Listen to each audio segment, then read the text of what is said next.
यह घटना उस समय की है जब लाखों श्रद्धालु एक साथ संगम में डुबकी लगाने के लिए एकत्रित हुए थे। यह समय था जब कड़ाके की सर्दी पड़ रही थी और नदी के किनारे पर बहुत हलचल थी। एक युवा लड़का जिसका नाम था अर्जुन अपने दोस्त के साथ संगम में स्नान करने पहुंचा था। उसका मन बहुत ही प्रसन्न था क्योंकि वह उसका पहला कुंभ मेला था।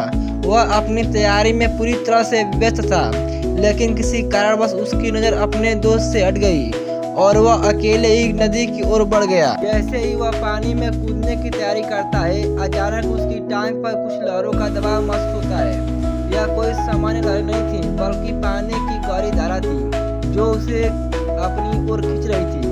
अर्जुन घबराया हुआ था, मगर संगम में एक साथ स्नान कर रहे हजारों लोग उसकी मदद करने के लिए दूर दूर थे। ऐसे में अर्जुन ने अपने शोर से एक महिला को आकर्षित किया जो समीप ही अपने बच्चों के साथ स्नान कर रही थी। वह महिला अर्जुन की तरफ दौड़ी, लेकिन जैसे ही उसने अर्जुन को बचाने की कोशिश की, महिला भी वहीं फिसलकर पानी में गिर पड़ी। दोनों के लिए यह खतरे का सामना था क्योंकि अब वे दोनों धारा के तेज बहाव में थे।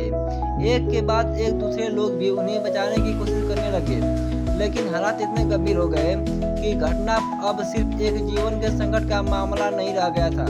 लेकिन अचानक ही एक स्थानीय सुरक्षा दल ने घटनास्थल पर पहुंचकर इन दोनों को बचा लिया। अर्जुन और महिला दोनों की हालत गंभीर नहीं थी, लेकिन यह घटना किसी को भी सकते में डालने के लिए पर्याप्त थी। मेले के आयोजकों ने इस हादसे के बाद भी श्रद्धालुओं को अलाह किया कि वे नदी में स्नान करते समय विशेष ध्यान रखें, क्योंकि कभी कभी बड़ी भीड़ और नदी की धारा के कारण ऐसी घटना हो सकती है।